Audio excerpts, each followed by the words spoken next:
السلام عليكم ورحمة الله وبركاته kusoo dhawaada habeen cusub iyo wellness with ikram caawa mowduuca aan soo qaadanay wuxuu ku saabsan yahay shaqsiyadaha kala duwan ee dadka insha allah bishaaneyta waxaa si gaar ahaaneed oga wada hadlaynaa noocyada kala duwan iyo shaqsiyaadka kala duwan ee dadka qabaan qof kastana ilaahay shaqsiyad iyo dabci oo iska bedeli karin laakiin caawa marka waxaan rabnaa inaan si special oga hadalno shaqsiyada oo narcissistic personality la dhaho.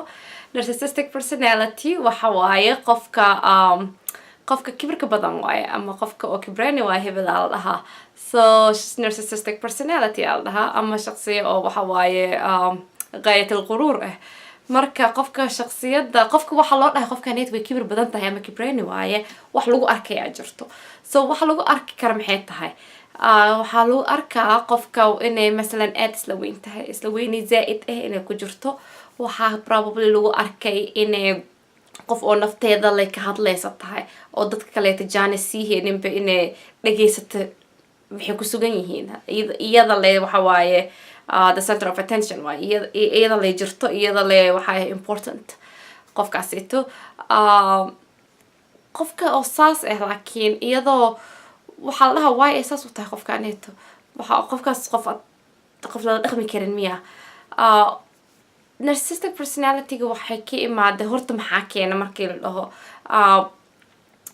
wax mala oga runtii waxa keena waxa seeta mala dhihi kara hadda wax oo hal far lagu fiiqi kara ma jirto laakiin badanaa waxaa la dhahaa wax waaye environment camal waaye parenting familka waalidiinta soo koriyeen cunuga haddii oo masalan ay aad iyo aad u dhihi jireen markoo ficnaantiisa leh hadday sheegaan ee xumaantiisa cunuga la sheegaynin oo la dhahay saasa aad ugu fiican tahay oo saanaa tahay oo markii oo wax oo limitation oo sheegto cunuga ama wax oo ka dhiman ama wax oo ku fiicneen la dhahay no waxaas wax ma ka jiro. So it's like invalidation waaye ina wixii oo ku fiicneen ma la dhahayo okay waxaasayta ku fiican tahid adee ama waxaasayto way dhacdaa qof kasta wax kasta kuma fiicna waxaana ku fiican tahay waxaana ku fiican tahid cunuga ma wala baraayo inuu qofka bani aadanka ee meelo uu ku fiican yahay ay jiraan iyo meelo oo daciif ku yahay oo awoodin inuu oosas ugu fiicneen oo looga fiican yahay khayr. So taasaa dhisayso marmar ilmaha waa teenagerska ama ilmaha yaryar oo soo korayaan waa lagu arkaa marmar inay naftooda lay ka hadlaan oo I know everything, I know this, I know that ay dhahaan laakiin badanaa waxa waaye stage waaye period of time ee ilmaha marayaan ee ka baxaan waaye marmar laakiin waxaa jirto inay mawduuci oo markuu narcissistic personality isku bedelaya shaqsiyada qofka ay noqonaysa waxa waaye markaas markii qofku adii late teenage camal iyo waxaa lagu arkaa adulthoodka markay tahay. So qofkaasayta wiil waxaa la dhahaa oo narcissistic personality qabto waxaa isla weynidaaseeto iyo iyada le inay iska hadlayso badanaa waxay ku hoos qarisaa inay waxa qabto kalsoonida nafteeda inay aad iyo aad u yar tahay oo wax yar haddii la dhaho qofkaasayta waxaa la dhahaa fragile waaye fragile waxaa la dhahaa wax oo muraayad camal waaye wax jabaya waaye qofkaasayta way gudaha haddaa kelmad yar dhahdid maybe inay dhaawac weyn u gaarsiiso ama waxay jecel yihiin masalan maantana inaa ii kale la faafaanayo so haddaadan faali weysid ama oo waxay maanta masalan shay soo gateen haddaa maanta shaygii u buunbuuni weysid u weynee weysid maybe inay aad iyo aad marka niyad jaba ku dhacaya ama qalbigooda yacni way ka xumaanayaan.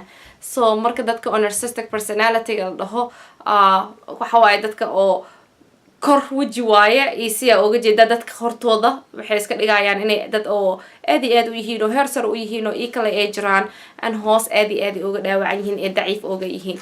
So maxaa lagu garan karaa qofka marka haddii ay narcissistic personality qabto ama qof oo kibrani inay qabto calaamada iyo calaamayaal badanaa lagu garan karaa. Calaamadahaas waxaa kamid mida koowaad sida aan dhahnay waxa waaye exaggerated sense of importance waxa waaye ani la jiro ani la jiro aniga anaa aqaan wax kasta anaa wax kasta kale og ani inaa layla tashta waaye. So naftooda waxay aaminsan yihiin inay ika very important waxay kaleeto ay yaqaaniin waxay jecel yihiin inaa la faaliyo sida aan dhahne, waxay jecel yihiin inaa la reward gareeyo oo maanta dhan la dhaho oo heblaayo waxaa suubis ama hebelaa waxaa suubi, xataa hadday ii suubinin waa iska jecel yihiin inaa la sii credit for something ee iyaga hataa qabanin. So they very waxa waaye self-centered aan dhahna anaga, ama waxa waaye dad oo ii kale isku jeedaan oo dad kale arkeenin, oo ii ka waxay suubiyeen le ama ay suubininba jecel inay qaataan creditkiisa ama abaalmarin lagu siiyo waxay sameeyeen, ama dadaal ay sameeyeen ama dadaal ay sameeyeen in abaalmarin lagu siiyo. dad kale shaqadood ma aha waxay suubiyaan. waxay jecel yihiin waqtiga badankood waxaa la dhahaa preoccupied with fantasies of yani waqtiga badankiis waa riyohan with daydreaming camal ay sameynayaan. riyadooda marka waxa waaye inay masalan inay lacag yeeshtaan, qofka ugu lacag badan inay noqdaan, qofka ugu power badan inay noqdaan, inay masalan haddoo nimanka yihiin ani gabadha ugu quruxsan anaa aroosaayo, naagta aroosaayo naag lamid ma jirto camal ay dhahayaan. that's fantasy aa la dhahaa. nin oo lacag leh inaan guursado waa maalqabeen oo halahaasoo qof ii shaqeyso camal ay ku dhahayaan. markay qofka la sheekeysanaysa sidaa ka fiirin kartaa afkeeda.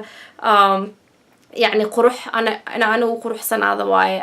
xaflad haddaan u socdo camburka ugu dambeeyna ani gashto waaye, gabar iga cambur fiicnaan karta maba jirto camal. so it's fantasy waaye waxaasita dhan.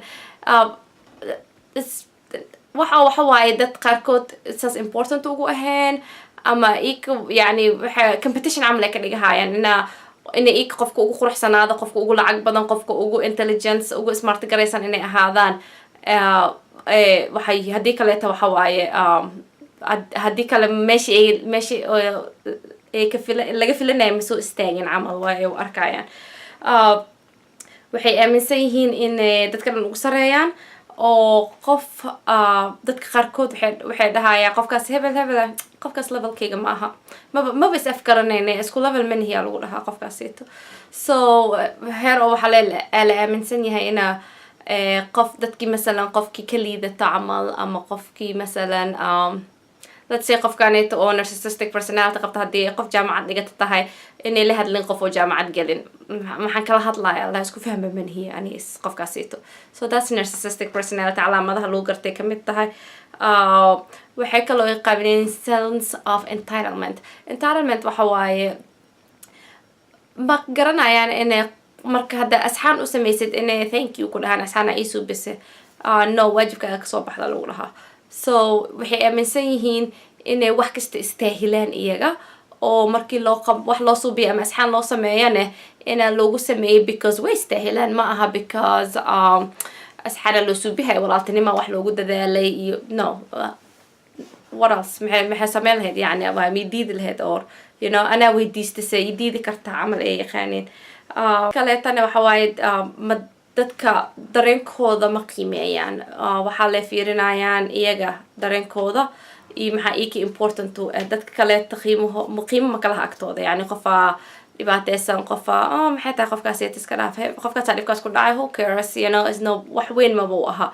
wax kasta oo important u iyaga le waayo wixii oo iga ku saabsan le important so narcissistic personality dhibaatooyin badan ay la kulmaan in life. dhibaatada ugu weyn hadda waxa waaye relationship, cilaaqadaha, whether ay tahay ama cilaaqad oo with a partner, ama cilaaqad oo like rag iyo dumar dhex marto, ama cilaaqad xataa oo familka iyo saaxiibada. marka it's very hard. qof kasta waa imagine garan kartaa dhibka ay leedahay inay qof saaxiib kula noqoto markii asxaan ay qof kuusoo bis hadaad dhehaysid waajibkaaga kasoo baxda, maxaa saaxiibteed u tahay haddii aadan waxaasayta ii qabanaynin camal. ama markii oo xataa yani odaygaaga ama wiilka qabo ama whatever, hadduu marka wax ku qabta it's good to say thank you, waa mahadsan tahay asxaana ii sameysa. marka haddii ay qofkii thank you ba ay aqoonin ee qof kasta dhehaysa it's waajibkiisa kasoo baxay, she has to do with what else ay soo bahaysaa yani. it becomes a big problem. so qof rabta malaha inay kula heshiisa ama saaxiib kula noqoto markii aad dabeecadaasayta leedahay. dhibaatooyin kaleba waxaa ku qabayaan iskoolka iyo shaqada, because 5 daqiiqo dadka markay la dhaqmaan waa la kasaa qofkaaneta inay aad iyo aad isla weyn tahay, oo waxa ahayn modest ama down to earth ahayn. yani qofka down to earth waxa waaye qofka oo yani mutawaadic oo laleh, yani qof oo kibirka badneen oo lala dhaqmi karo. So dadka kale laakiin oo narcissistic personality qabaan ama shakhsiyadda kibraaniga ee waxa waaye dad oo ani dhahayaan acuudu billah min kelmadda aniga. So marka calaamadahaas inta lagu gartaa dhibaatooyin badan ay qabaan ikataa dhibaatooyin ku dhacda markaas because markay arkaan dadka dhan inay ka kala carareen dhinacyadooda depression ku dhacayo oo yani xusni iyo murug oo imaanayso maxaa laygu nacay mid kale isweydiinayaan oo maxaa liiga kala cararay why nobody's next to me ama why oo qof iyag taagnaan laadahay markaan qof u baahanahay caawinaad. laakiin mushkilo kalena waxa waaye marmar oo waxay suubiyaan wixii dhan ay wareejinayaan oo ma fiirinayaan waay dhibaatadaas ay ugu dhacda oo dadka oo kala carareen ma waxay dhahayaan instead of naftooda inay fiiriyaan ay gadaal ugu noqon lahaayeen maxaan qaladka aan gale muxuu yahay ma waxay dhahayaan hebel xaasid waaye heblaay xaasid waaye hebel waa iga masirtaa no that's why ay rabin inay ag joogto heblaay waa iga so mawduuci dhan waxay noqotay again way soo wareejinayaan and make it about themselves naftooda wax kasta waxay ka dhigaan haddana about them iyaga leh ay kusoo noqonaysaa. So marka qofka narcissistic personality dhibaatooyin badan uu leeyahay. One thing qofka oo personality disorder qabta ama shakhsiyadda dhinac shakhsiyadda cilad ka qabto unfortunately horta waxa waaye daawo ma laha isna kaniini qof sii kartid ma laha oo ka bixinayo ama shakhsiyadiisa bedelayo. So that's very unfortunate. maxaa laga qaban karaa there are some things or like therapy helps qofka inay qofka kala hadasho marmar waxa waaye qofka markii qof banaanka jirta la soo hadasho ee u sheegto oo dhibaatada ay qabto qofka banaanka way u fududahay inay dhahdo well don't you think say kula tahay aad marka qof maxay kaaga la carartay heblaay sax asxaab markay ku sameysay aad dhahday waajibkaaga waaye asxaab ma aha thank you migu leedahid. What do you think? You know, أنا هاد أساسي ده مكلا صاحبي لهاي. So it's easier إن على تصمي لها يعني شخصيته ده ماشي تاجن تاي كبر كبدن اللي بتوينكو كينو. A lot of times جوري جدت كفاميل كحديثة ما تسكران because ما لقي سنين. And قفكي هذا الشو حالة لها جا واجا مسيرتن تهاي that's why حتى هاد يعني قف دتك أقصد لو waxaa hataa way kusoo wareejinayaan oo waxay ka dhigayaan hadhow dad xaasidiin oo xaqdi badan oo fiicneen. So familka ama saaxiibadii dadkii ahaayeen maxay sameynayaan shibay ka dhahayaan because buuq ma rabaan qaylo ma rabaan you know ma rabaan in aflagaada iyo kala soo gaarsiiyo shibay ka dhahayaan. So it's very important haddaa taqaanid qof oo narcissistic personality qabto ama haddaa adi qabtid narcissistic personality inaa help raadsatid dad la hadashid oo runta kuu sheegaan. Just remember marka anak shakhsiyaad ka hadlayno ma ka hadlayno shakhsiyad xun iyo shakhsiyad fiican meeshaaneeto shakhsiyadaada waaye adayna ku fiican tahay laakiin waxaa jirto se better u noqdaa haddii oo qof kasta waxay qabtaa meelo ay weakness ka leedahay oo u baahan inay kasto ku dadaasho si u fiicnayso. So sidee aan qof fiican kusii noqon lahay sidee waa u fiicanahay sidee aan usii fiicnaadaa camal waaye. So marka insha Allah waa intaas iyo narcissistic personality caabo waa next week insha Allah another waxaan ka hadlaynaa shakhsiyad cusub insha Allah بإذن الله. ومهدسنتهين وإنه خميس دمبه iyo walnas with ikram. Assalamu alaikum wa rahmatullahi wa barakatuh.